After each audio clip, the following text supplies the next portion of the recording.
Boa noite. Então, mais uma vez, boa noite. Sejam todos bem-vindos. É com imensa satisfação que nós recebemos vocês nessa Igreja Casa de Leis para comemorarmos o 9º ano do Dia Municipal do Espiritismo. A data é celebrada no dia 3 de outubro e foi instituída no município de Limeira através do projeto-lei número 84/2010, de autoria da saudosa vereadora Elza Sofia Tanque Moya. O objetivo de se comemorar o Dia Municipal do Espiritismo é prestar uma homenagem ao seu codificador, Allan Kardec, e a todos aqueles que contribuem para difundir, através de suas palavras e ações, os ensinamentos contidos nas obras básicas. Agora nós teremos o momento mais aguardado da noite, a palestra do nosso querido Edson de Jesus Sardano. Edson Sardano é natural de Santo André, filho de Terezinha e Miguel Sardano. É casado com Érica e pai de Marina, Gabriel e Beatriz. Coronel da Reserva da Polícia Militar do Estado de São Paulo, bacharel em Direito e professor universitário. É membro do Centro Espírita Dr. Bezerra de Menezes e da creche Amélia Rodrigues. Espírita desde o berço, nascido em Santo André, autor do livro Adolescer, Verbo Transitório, voltado a jovens, pais e educadores, tratando de temas como sexo, drogas e violência. Já está na 3ª edição. Eleito vereador do município de Santo André em 2012, está no 2º mandato. Com vocês, o nosso querido palestrante. É com você, meu querido. Vamos lá.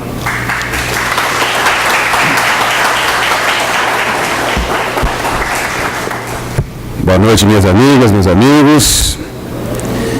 Eu não sei se esse é o momento mais aguardado, mas pelo menos é o momento pelo qual vocês vão aguardar maior tempo aqui para até eu falar as 2h30 que foi programado. Eu quero aproveitar a oportunidade e saudar o presidente da USE, o Newton Viral,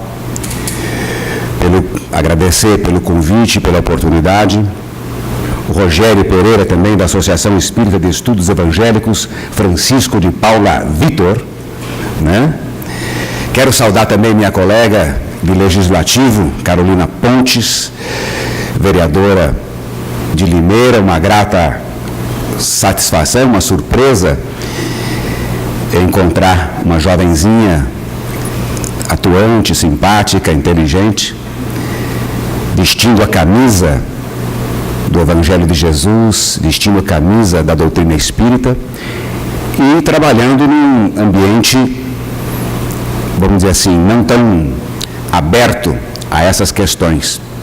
Mas é isso que faz a diferença e é isso que faz com que estejamos aqui hoje. A gente está comemorando o nascimento de Allan Kardec, o Dia do Espiritismo instituído por lei nessa casa.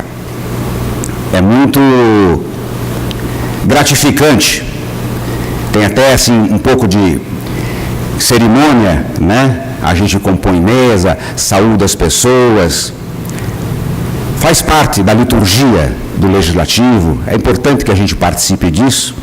E até, já que nós estamos no interior, eu percebi que eu também não sou da capital, né? Sou de Santo André, mas é bem pertinho. Eu lembro de uma história de um prefeito de uma cidade do interior, que toda vez que ele ia fazer um discurso, ele demorava muito tempo saudando as pessoas. Então ele tinha lá uma mesa com 7, 8 pessoas, ele saudava um por um, e as solenidades demoravam muito. Aí uma vez um assessor chegou para ele: prefeito, faz o seguinte, cada cerimônia escolhe 2 pessoas assim que representem o espaço, o ambiente, aí saúda as 2 pessoas e fica tudo certo, né? Ele gostou da ideia e assim foi indo. Um dia chamaram para inaugurar um hospital. Aí ele chegou lá no hospital: eu quero saudar aqui os médicos e os enfermeiros. E continuou seu discurso, terminou a solenidade. Passou mais um tempinho, chamaram o prefeito para inaugurar uma escola. Aí ele foi lá na escola: quero saudar os professores, quero saudar os alunos. Aí um dia, meio às pressas: prefeito, vamos lá, estamos atrasados para a inauguração. Aí o prefeito foi, não perguntou o que era, onde é que era. Quando chegou lá, perguntou para o assessor: o que é que nós vamos inaugurar agora, né? Aí, prefeito, é um cemitério. E ele, como bom político, né, pensou bem, olhou para aquele povo: conterrâneos e subterrâneos. E foi. Devagarinho, a gente vai adquirindo a prática, né? Vai se entrosando nesse ambiente, vai se sentindo em casa. E a doutrina espírita, ela está aqui, nessa casa, sendo homenageada, não é por acaso. Não faz muito tempo, fizeram um ranking das melhores instituições assistenciais do Brasil. A esmagadora maioria foi fundada e dirigida ou mantida por espíritas. Por quê? É a nossa bandeira. Fora da caridade não há salvação. Essa é a razão pela qual nós estamos aqui. O grande legado de Kardec é esse. A doutrina espírita, a codificação, é a metodologia para que a gente chegue nesse resultado. Que resultado? Caridade.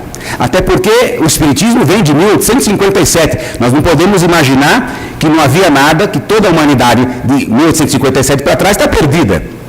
Como algumas pessoas colocam esse peso sobre os ombros do Cristo. Só estão salvos os que conheceram o Cristo e aceitam Ele como Salvador. Os bilhões de pessoas que passaram até então não têm escapatória. Nós, espíritas, sabemos que não. Kardec veio nos trazer, simplesmente, veio nos esclarecer, tirar o véu que existia, conforme a própria referência da doutrina, tirar o véu que existia, vamos dizer assim, impedindo um pouco a compreensão dos ensinamentos do Cristo, da vida de Jesus, que também nada mais é do que a compreensão da lei da natureza, da lei de Deus, imutável, única, universal. E essa é a nossa bandeira: fora da caridade não há salvação. Quem pratica a caridade está fazendo o seu papel, seja lá em nome do que for. Pode ser um ateu, pode ser o que for. Está praticando a caridade, está fazendo o seu papel perante as leis divinas. Até porque o Espiritismo é uma metodologia que vai perder seu espaço logo, logo. Vai chegar um ponto que ele se torna desnecessário. Vai chegar um ponto que a nossa conduta será a tradução da doutrina. Jesus não era cristão, Francisco de Assis não era franciscano, Buda não era budista, Maomé não era muçulmano. Todas essas criaturas tiveram as suas vidas traduzidas, codificadas, escritas e reproduzidas para que outros pudessem seguir, para que outros pudessem utilizar como exemplo. Daí a segunda bandeira nossa está lá, até na frente, no quadrinho: espíritas, amai-vos e instruí-vos. Por quê? Amai-vos e instruí-vos. Porque pela instrução, pelo conhecimento, pelo convencimento, que nós vamos mudar de postura. Ninguém adota uma postura diferente daquela que o próprio comodismo vem empurrando, sem raciocinar e sem empreender um esforço. Toda mudança requer esforço. E esse esforço só é desenvolvido a partir de um processo racional. Por que eu vou fazer esse esforço? Para mudar. Está tudo tão bom. Está bom assim. Está dando tudo certo. Nós precisamos entrar num processo racional para nos convencermos. E isso é a tradução, é sinônimo do que a gente chama de fé. Por isso que eu entendo que é até um pouco redundante quando a gente fala em fé raciocinada. Por que redundante? Porque se não é raciocinada, não é fé. Se é fé, é raciocinada. Porque senão, o que é então? É uma crençazinha superficial. Eu tenho uma história na Polícia Militar. Trabalhei 30 anos na PM. Pela minha aparência, você deve imaginar que eu comecei com 5 anos, né? Eu não sei porque as pessoas riem quando eu falo isso. É que a gente está longe aqui, não dá para perceber, né? 30 anos na Polícia Militar. E às vezes a gente se deparava com algum marginal, ou marginal convencional, né? Porque hoje em dia a gente fala marginal, o espectro é muito amplo. Mas aquele convencional, aquele ladrão, um assaltante, na prisão, naquela correria toda, às vezes o cara perdia a camisa, deixava cair a camisa, às vezes o pessoal arrancava mesmo, e aí ficava aparente aquelas tatuagens. E não raras vezes surgem tatuagens de Nossa Senhora, de Jesus Cristo, Coração de Maria, e por aí vai. Aí a gente perguntava para o cidadão lá, mas vem cá, fulano, você é religioso? Muito. Eu tenho muita fé. Está aqui, ó, Nossa Senhora. Eu toda vez que eu vou assaltar, eu rezo. Eu peço para Nossa Senhora me proteger da polícia, proteger no assalto. Então, essa é a visão que as pessoas têm de fé.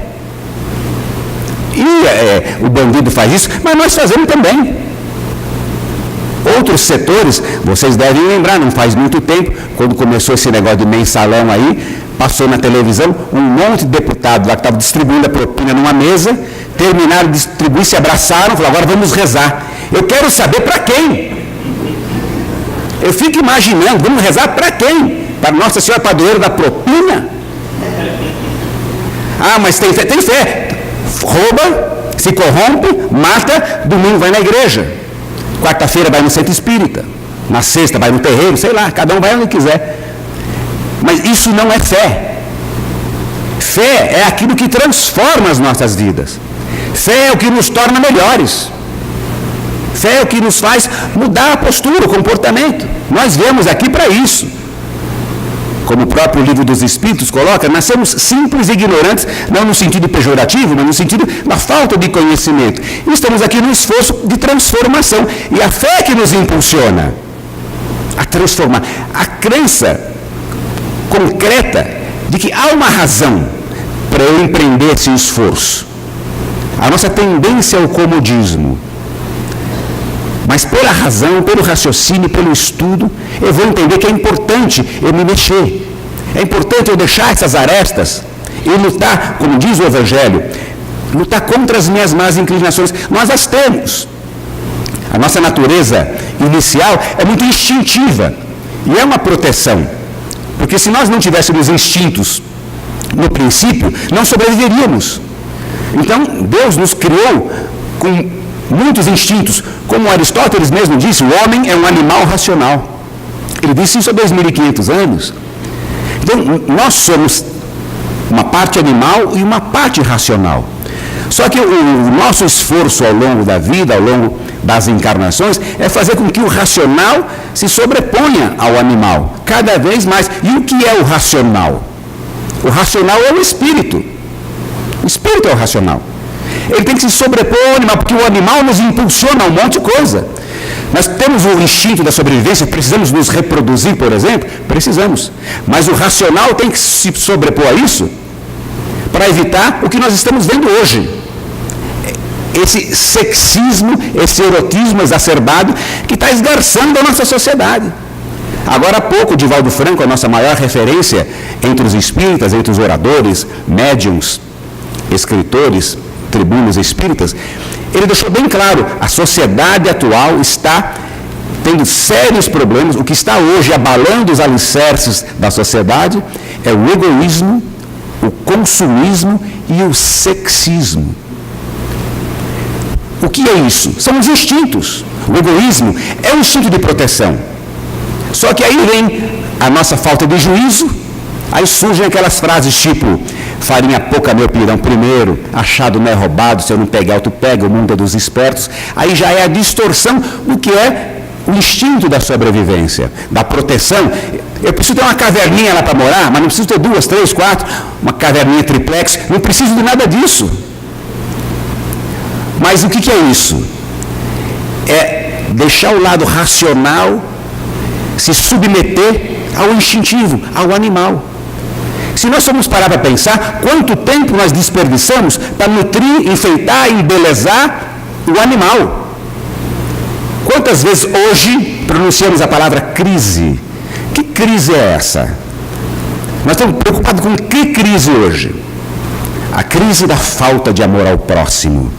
Eu nunca, estou com quase 60 anos, embora não pareça, nunca ouvi alguém falar dessa forma. A crise que é desemprego, é violência urbana, é corrupção, é tudo que envolve o corpo. Porque quando o corpo fica aqui, não há crise nenhuma que sobreviva à morte. E a morte para nós é um negócio tão simples. Deveria ser, pelo menos. Um economista italiano, em 1892, Vilfredo Pareto, ele observou que lá no quintalzinho dele, as vagens, na produção das vagens, ele reparou que 20% das vagens produziam 80% das ervilhas. O que isso tem a ver com o espiritismo, né? Vamos chegar lá. Ele criou, a partir daí, o princípio 80-20. E ele começou a ampliar esse conceito, aí viu que lá na Itália, por exemplo, 20% das terras estavam na mão, 80% das terras na mão de 20% das pessoas.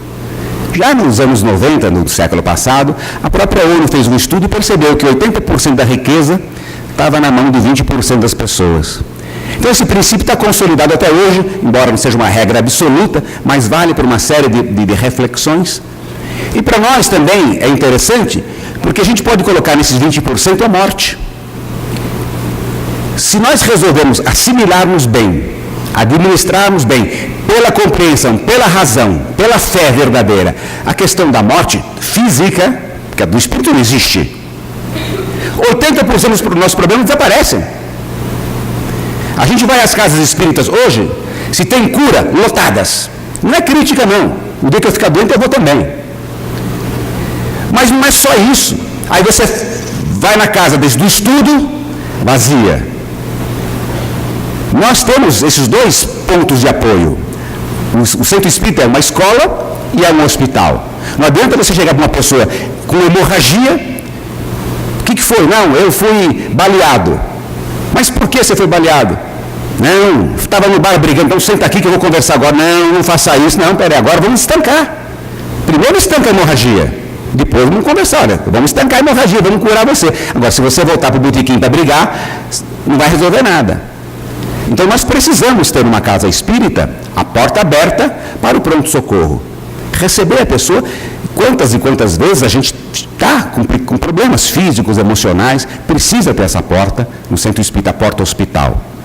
Mas a porta mais importante, como é na gestão pública, é a escola. A gente não ouve falar toda hora dos políticos falando, a escola, a educação, vou lutar pela educação, educação. A educação é o mais importante. Como está lá na plaquinha lá fora, espíritas, amai-vos e instruí-vos, porque é a educação que vai nos libertar. O aspecto consolador da doutrina espírita, anunciado por Jesus, eu vos mandarei o Consolador, não é o exterminador de problemas.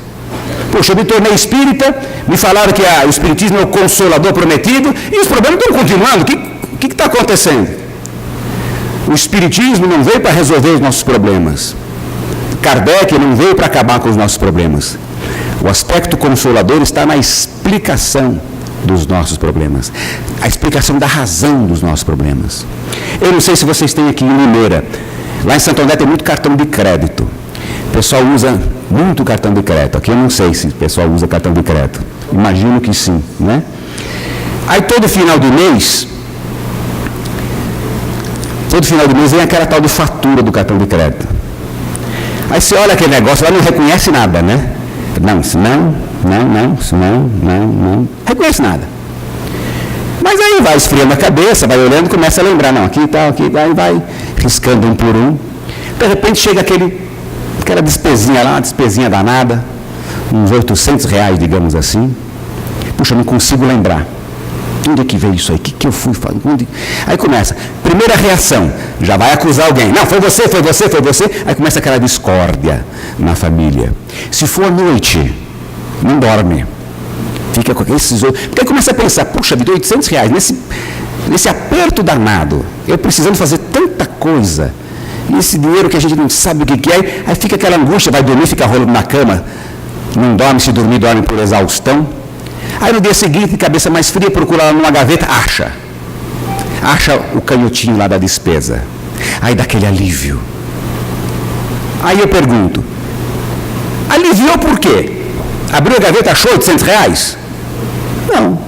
Achou lá o perdão da dívida? Está perdoado? Não. Mas achou a explicação. Achou a razão pela qual estava lá aquele dinheirinho, estavam lá aqueles R$800 na fatura. Então você vai lá e paga e pronto. É minha. Eu fiz, é minha. Pronto. Esse é o aspecto consolador do Espiritismo. Mostrar para nós que tudo na vida tem uma causa justa. Não há vítimas. A gente sai tudo aí pela rua com cara de vítima. Ai, fui vítima disso, fui vítima de assalto. Foi vítima de nada. Porque a vítima pressupõe o quê? Injustiça. O que é uma vítima? É alguém sobre o qual recaiu alguma coisa que ela não merecia. Não, fui vítima. Não, tem vítima. Qual é o nosso pressuposto inicial? Antes de espíritas, como cristãos, crer em Deus. Como é que é Deus?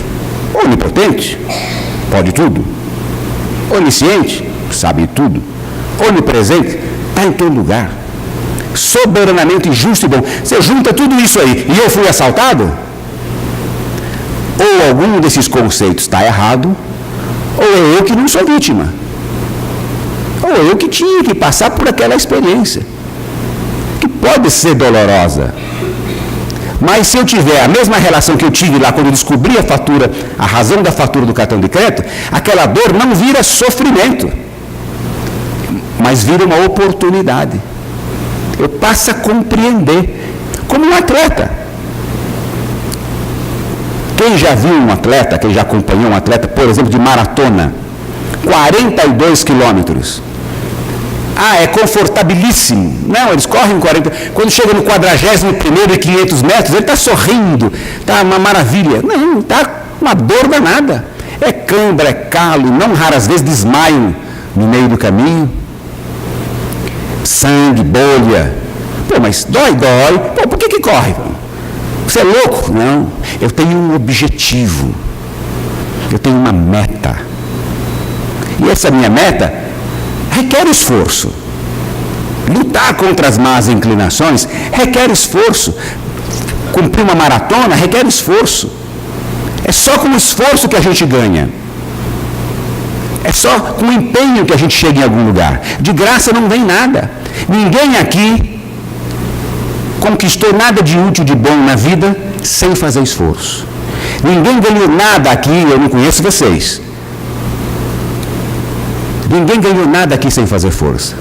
Aliás, a única coisa que a gente ganha sem fazer força é peso, né? A única coisa. Você vai dormir com 70 quilos, acorda com 75, não tem a menor ideia de onde é que veio. Mas é a única coisa que ganha sem fazer força. O resto precisa fazer força. Precisa empenhar. Aí precisa chorar por causa disso? Não. Desde que entenda o caráter pedagógico desse esforço, desse empenho, dessa dor. Mas é uma dor que não pode passar para o espírito. Ela fica no corpo, nas coisas do corpo, nas coisas do mundo. Nessa metodologia que Deus criou para nós crescermos, evoluirmos, amarmos-nos uns aos outros, exercitarmos a caridade, a prática do bem, a tolerância. Esse é o papel da doutrina espírita e essa é a importância que tem a doutrina espírita numa cidade. Ser espírita, mas transformar, como Cristo disse quando os discípulos queriam colocar uma túnica diferente, uma roupinha diferente, para se dizer cristão. Meus discípulos se conhecerão por muito se amarem. Esse é o nosso papel de transformação.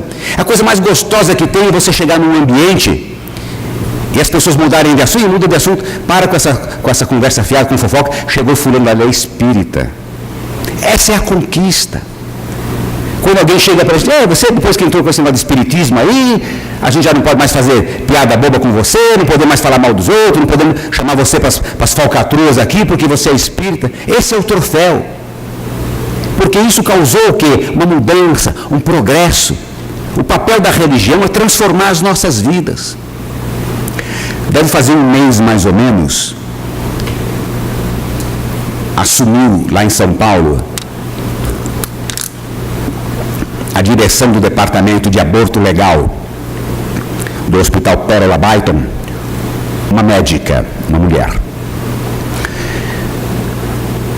O Brasil prevê legalmente duas condições que uma mulher pode fazer aborto. A legislação autoriza o aborto em duas situações: na gravidez proveniente de estupro e quando a vida da mãe está em risco.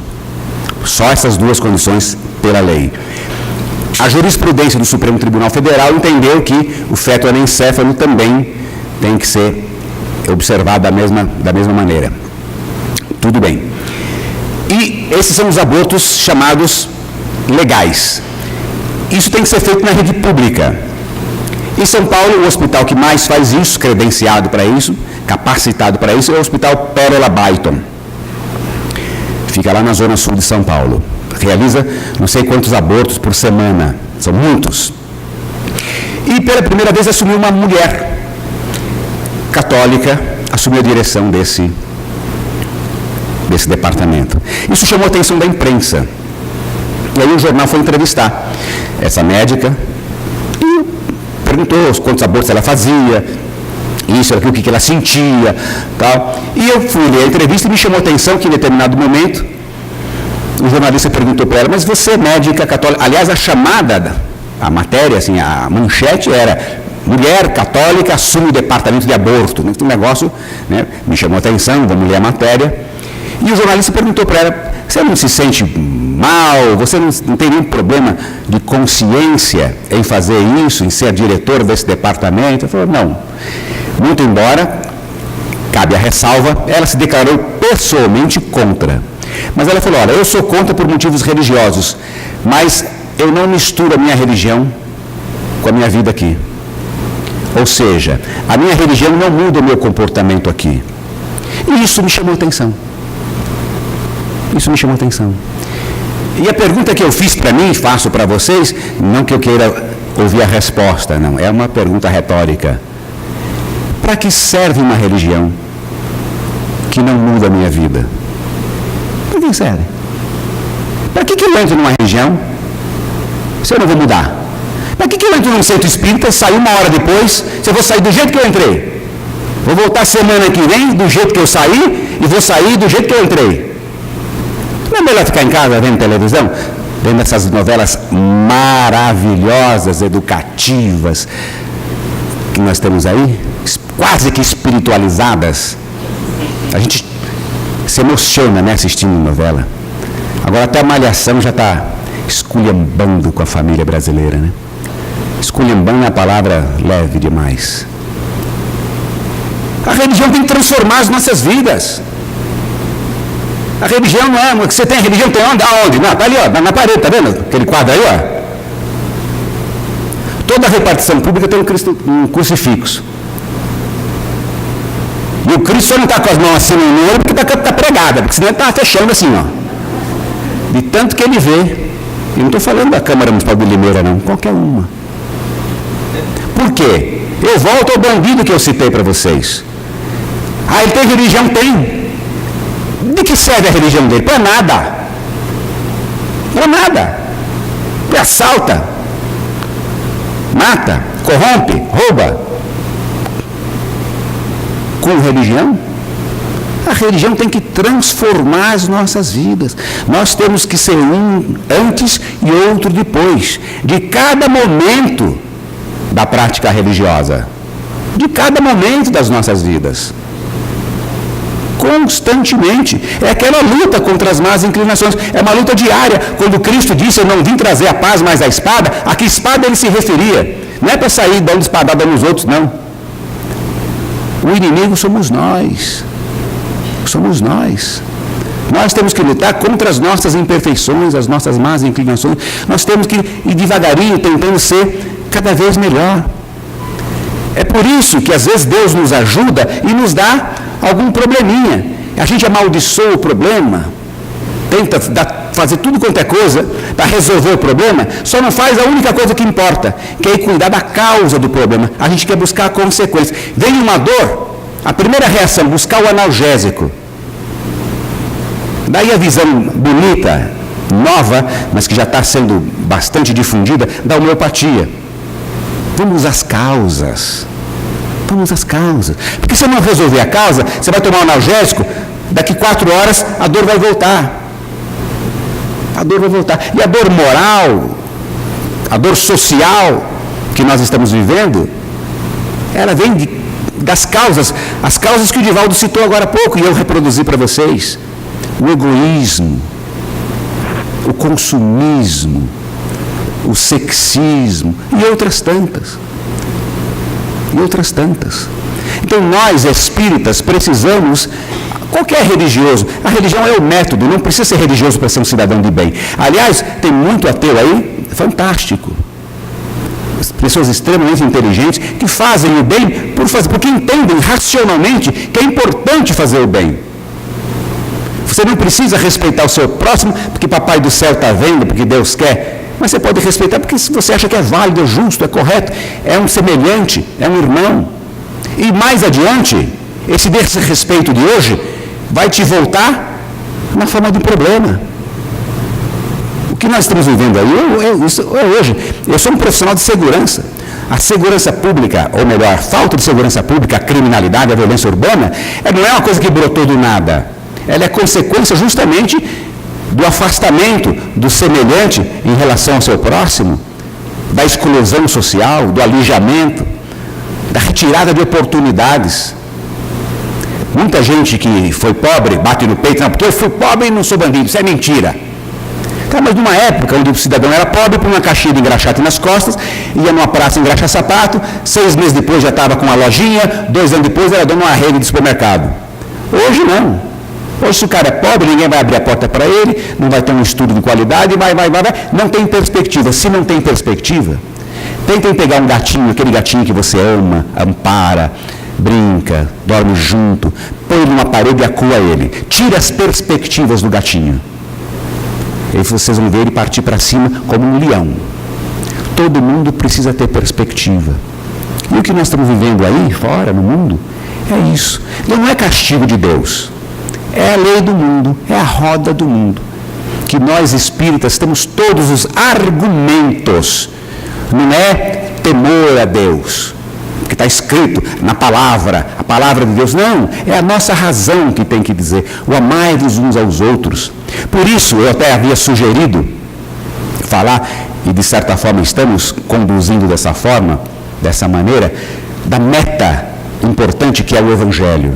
O Evangelho como meta. A gente precisa ter uma meta. E a meta é essa, é evoluir, é crescer, é cumprir o que está escrito aqui no Evangelho. E isso aqui está escrito há 2000 anos. O meu pai, há pouco tempo, não há muito tempo, melhor, a gente mora em Santo André. Lá em Santo André, até, vamos dizer, cresceu em função da linha do trem. Meu pai trabalhava na roda em São Paulo e pegava o trem. Numa dessas viagens, eu estou falando isso de 50 anos. Né? A Carolina não tinha nascido ainda, né? Estava lá no plano espiritual. E no trem, meu pai viu um cidadão lendo o Nosso Lar.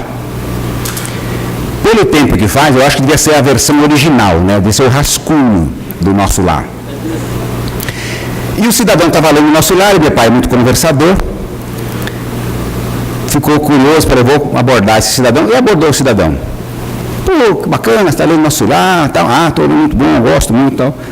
Aí meu pai perguntou para ele assim, você é espírita? Ele falou, não, sou evangélico. Aí meu pai ficou intrigado nisso. Evangélico, lendo Nosso Lar, mas você não se sente assim meio em contradição? Ele falou, não, ao contrário, adoro essas obras de ficção. Adoro, leio todas. Esse tal de Chico Xavier, esse cara tem uma imaginação.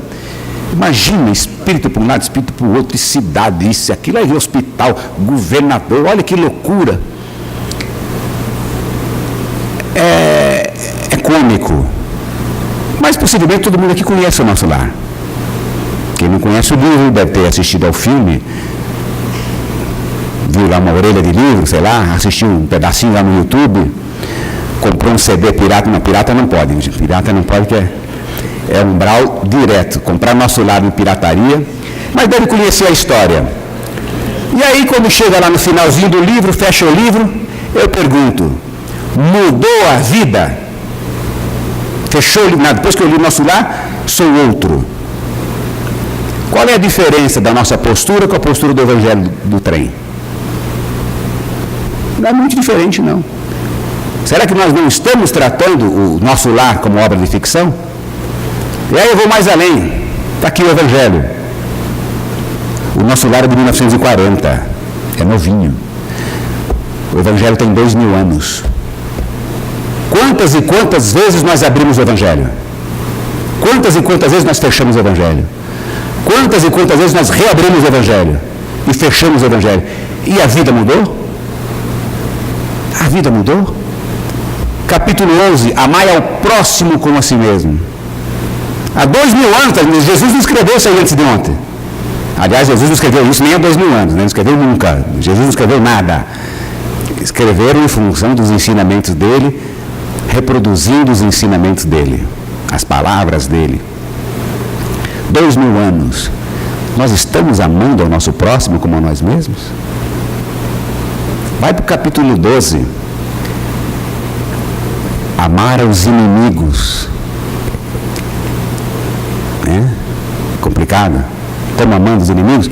2000 anos depois que isso foi dito, em nome do Cristo, volta para o 11.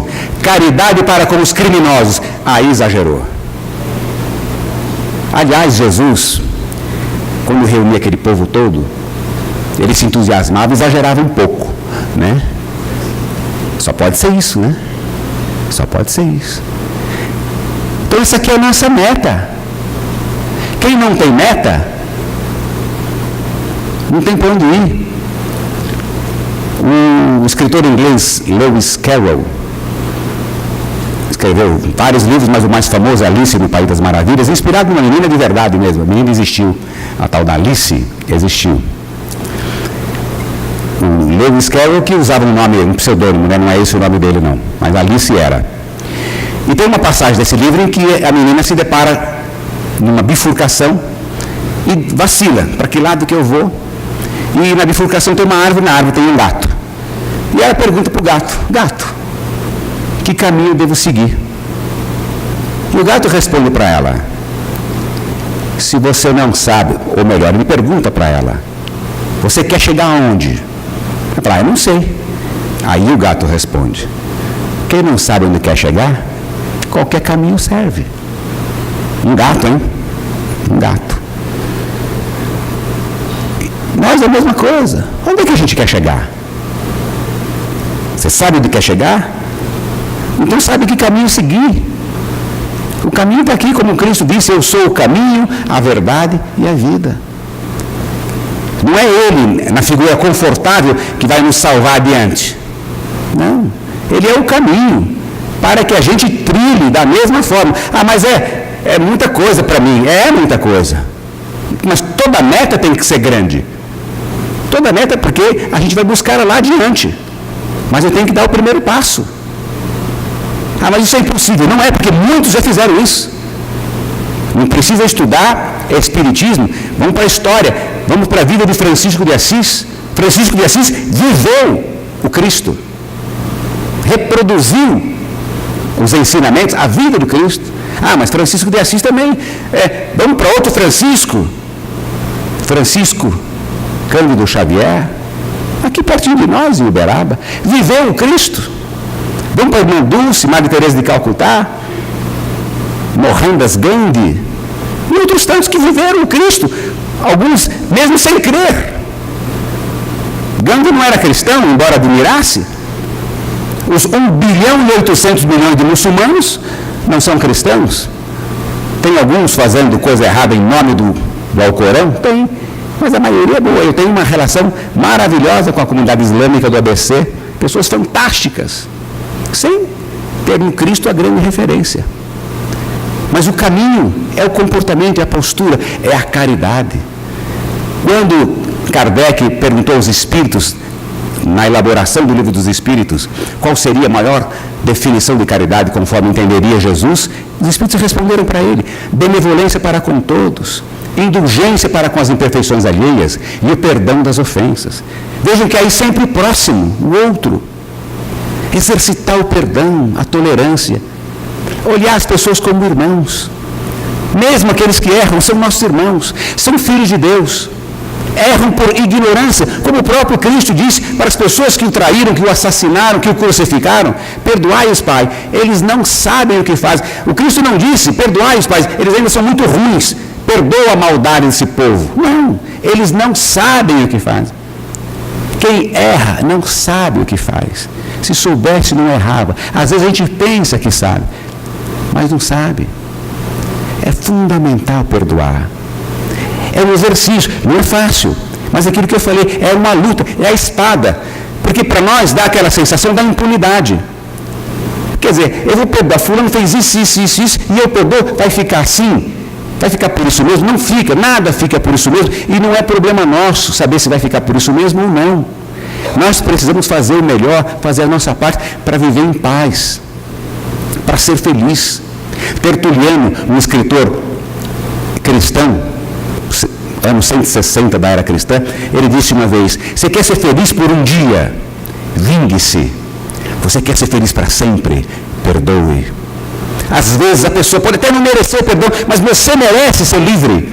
Você merece tirar essas correntes, essas amarras do coração. Quem não perdoa sofre, quem odeia sofre. Como dizia Shakespeare, o ódio é o veneno que se bebe achando que o outro vai morrer. A gente tem que ser livre, alegre, viver em paz, se sentir bem por fazer o bem, por perdoar, mesmo que para o mundo esteja fazendo papel de tonto.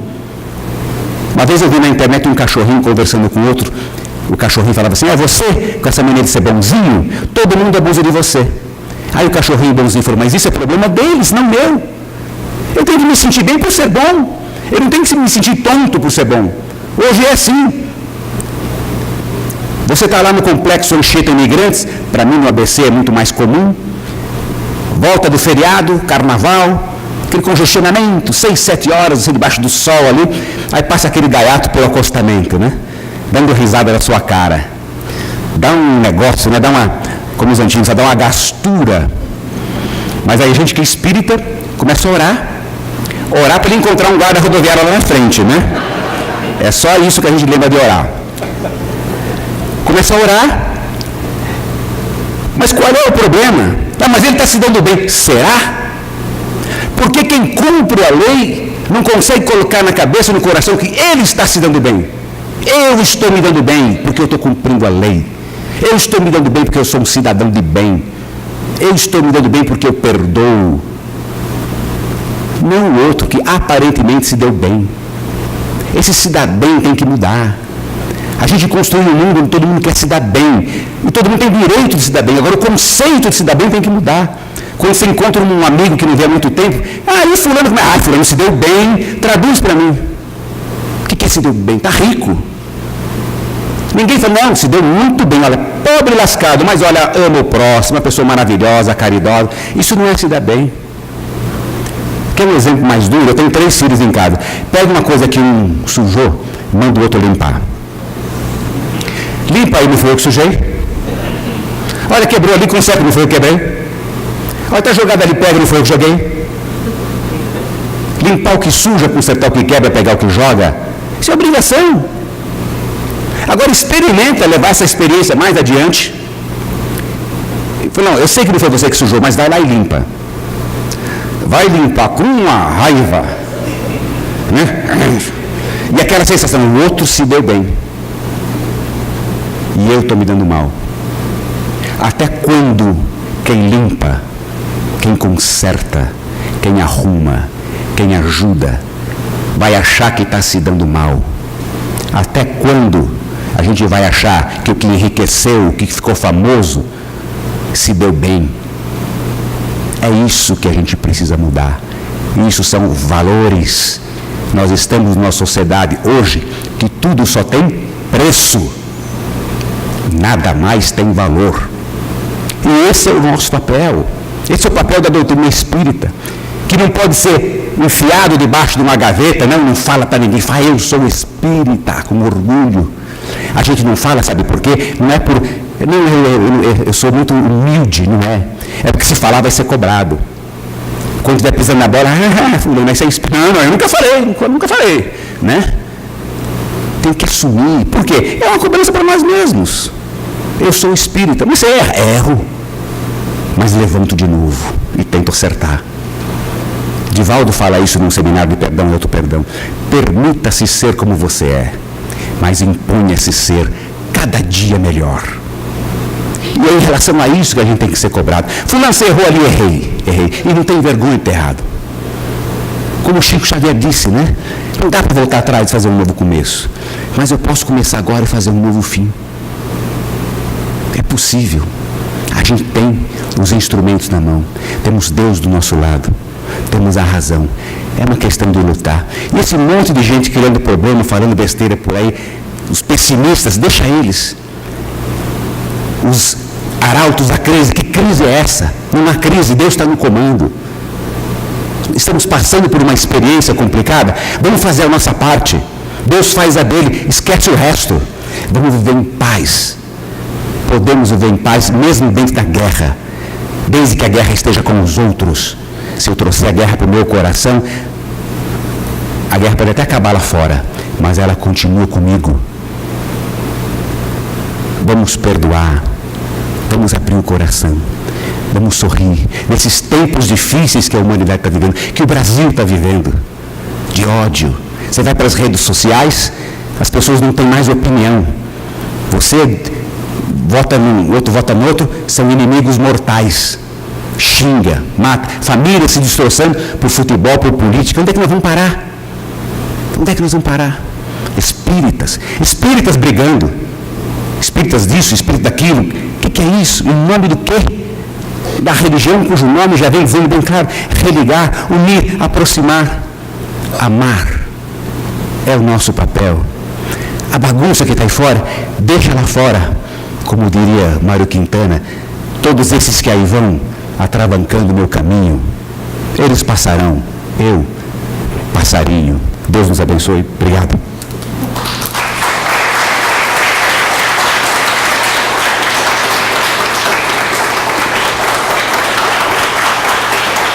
Valeu, gente. E finalizando o nosso evento, nós mais uma vez agradecemos ao Edson de Jesus Sardano pela palestra de hoje. Agradecemos ao cerimonial da Câmara Municipal de Limeira, a comissão organizadora do evento. Agradecemos às casas espíritas vinculadas à USE Intermunicipal de Limeira e a todos vocês que contribuíram para que esse evento pudesse ser realizado.